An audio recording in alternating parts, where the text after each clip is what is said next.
Hai, selamat datang di YouTube channel Kerinduan. Doa kami agar kiranya segmen demi segmen yang sudah saksikan setiap pagi boleh memberkati hidup saudara. Shalom, kiranya damai sejahtera Allah melimpah-limpah dalam hidup saudara dan saya. Bersama-sama kita mau tundukkan kepala, kita mau bersatu dalam doa. Bapak yang baik, Bapak yang kami kenal dalam nama Tuhan Yesus, kami menyiapkan hati kami untuk diberkati oleh kebenaran firman Tuhan. Pakai hamba-Mu untuk boleh menjadi saluran berkat. Hanya di dalam nama Tuhan Yesus kami berdoa dan mengucap syukur. Amin. Menjadi pengikut Kristus yang setia, itu menjadi renungan kita pada hari ini. Firman Allah mengatakan dalam Matius 12 ayat yang ke-15. Firman Allah mengatakan demikian, Matius 12:15. Tapi Yesus mengetahui maksud mereka lalu menyingkir dari sana. Poinnya di yang bagian kedua, saudara. Banyak orang mengikuti Yesus dan ia menyembuhkan mereka semua. Mereka semua. Ketika kita membaca ayat ini kita enak ya, kita pikir wow, apapun yang datang kepada Yesus akan mendapatkan apa yang dia inginkan. Kita bilang semuanya sembuh. Artinya semua doa mereka dijawab. Dikatakan orang tersebut yang mengikuti Yesus itu dapat yang luar biasa. Mereka mengalami mukjizat. Tapi saya juga percaya bahwa Tuhan kalau bekerja itu pasti totalitas. Dia bukan hanya ingin menyembuhkanmu secara fisik, tapi dia juga mau memberkati engkau secara ekonomi, mau memberkati engkau secara karir. Bahkan lebih dari segalanya, goal dari Tuhan, dia mau engkau diselamatkan, berkumpul di bumi, berkumpul di kerajaan surga. Tapi yang menarik, bagi orang-orang yang mengikuti dia sepenuh hati, dengan setia dan dengan ketaatan. Matius 22 ayat yang keempat menggambarkan kita sebuah kisah yang menarik. Bagaimana kita dapat menjadi seorang pengikut yang sejati. Matius 22 ayat yang keempat, ia menyuruh pula hamba-hamba lain pesannya, katakanlah kepada orang-orang yang diundang itu, sesungguhnya hidangan telah kusediakan, lembu-lembu jantan ternak piaraanku telah disembelih, semuanya telah tersedia, datanglah ke perjamuan kawin ini. Dari ayat yang kita baca, Tuhan mengadakan sebuah hidangan, sebuah pesta yang meriah, makanan, minuman semua tersedia. Tapi sayangnya ada banyak orang yang tahu yang mengundang ini adalah Tuhan yang berkuasa, Raja yang berkuasa. Tapi banyak dari mereka sayangnya masih gak yakin sama janji Tuhan. Menjadi pengikut Tuhan yang hanya mau ikut Tuhan ketika keadaan baik saja. Kita akan belajar dari sebuah kisah yang menarik dalam Lukas 15 27 dan ke-30. Kisah mengenai si anak sulung. Lukas 12 15 27 dan 28 29 dan 30. Jawab hamba itu, adikmu telah kembali dan ayahmu telah menyembelih anak lembu tambur, karena ia mendapatkan kembali dengan sehat. 28, maka marahlah anak sulung itu dan dia tidak mau masuk. Lalu ayahnya keluar berbicara dengan dia. Ayat 29 dan 30. Tapi ia menjawab ayahnya, katanya, telah bertahun-tahun aku melayani Bapa dan belum pernah aku melanggar perintah Bapa. Tetapi kepadaku belum pernah Bapa memberikan seekor anak kambing untuk bersuka cita dengan sahabat-sahabatku. Tapi baru saja datang anak Bapa yang telah memboroskan harta kekayaan Bapa bersama-sama dengan pelacur-pelacur. Maka Bapa menyembelih anak lembu tambun itu untuk dia. Dari ayat ini kita baca ada sebuah keirian. Banyak orang Kristen yang mungkin juga mengalami apa yang terjadi dengan si sulung tersebut. Mereka iri melihat orang lain diberkati. Si sulung ini iri melihat kakak adiknya diberkati. Sehingga Alkitab bilang dia gak mau masuk lagi. Mungkin dia gak mau lagi melayani bapaknya. Banyak orang yang lihat orang lain yang mungkin hidupnya berantakan dan diberkati, marah-marah. Bukankah harusnya kita senang kalau ada orang yang hidupnya gak benar, bertobat dan diberkati Tuhan. Tapi si sulung ini marah-marah. Bahkan dia bilang kepada Tuhan, Bapak tuh, bahkan mungkin dia menuduh bapaknya kayak, Bapak aku tuh udah bekerja keras, tapi Bapak gak pedulin aku. Kenapa adikku ini justru Tuhan perhatikan lebih lagi? Oleh karena itu si sulung mengalami kehilangan. Dia kehilangan kasih Bapa, dia kehilangan keselamatan di rumah bapaknya sendiri.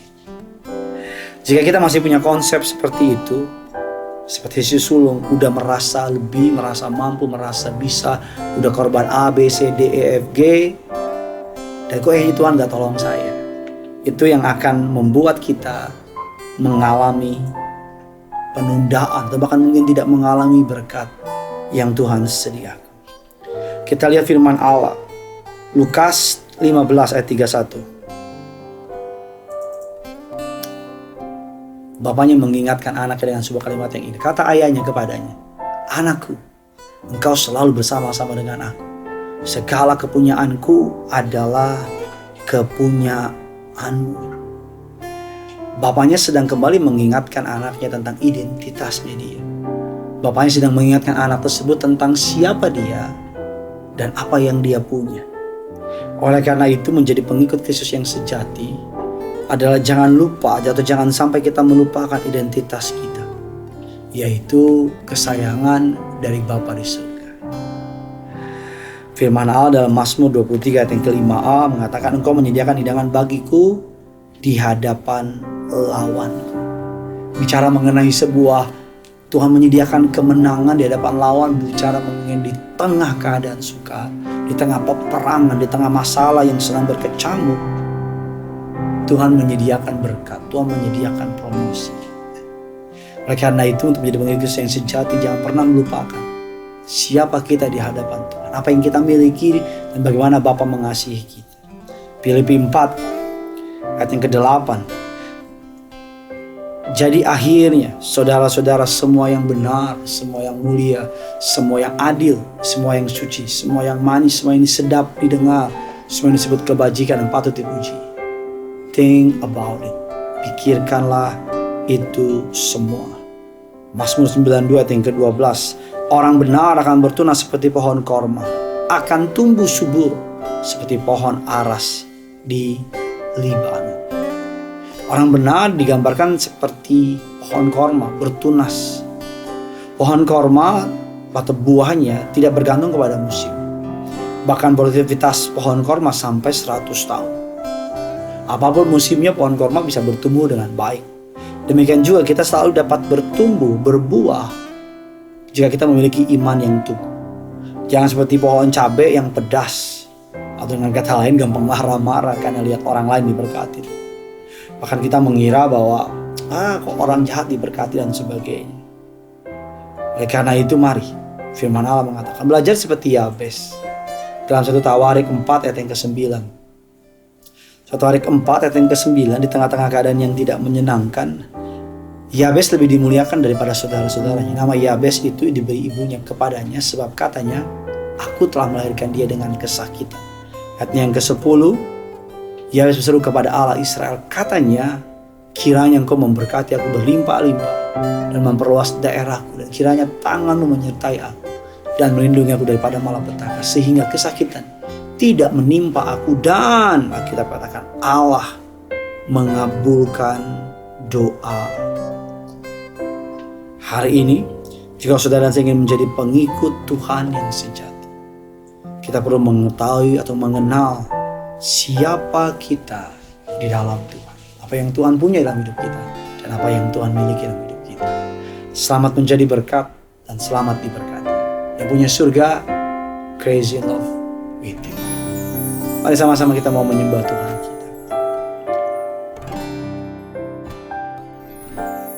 Telah kulihat kebaikan-Mu yang tak pernah habis di hidupku. Ku berjuang sampai akhirnya Kau dapati aku tetap setia. Aku lihat kebaikan-Mu yang tak pernah habis di hidupku. Berjuang sampai akhirnya Kau dapati aku tetap setia. Telah kulihat Tuhan, telah kulihat kebaikan-Mu tak pernah habis. Yang tak pernah habis. Ajar kami Tuhan di akhir zaman ini untuk terus berjuang. Ku berjuang sampai akhirnya Kau dapati aku tetap setia. Kau dapati aku tetap setia.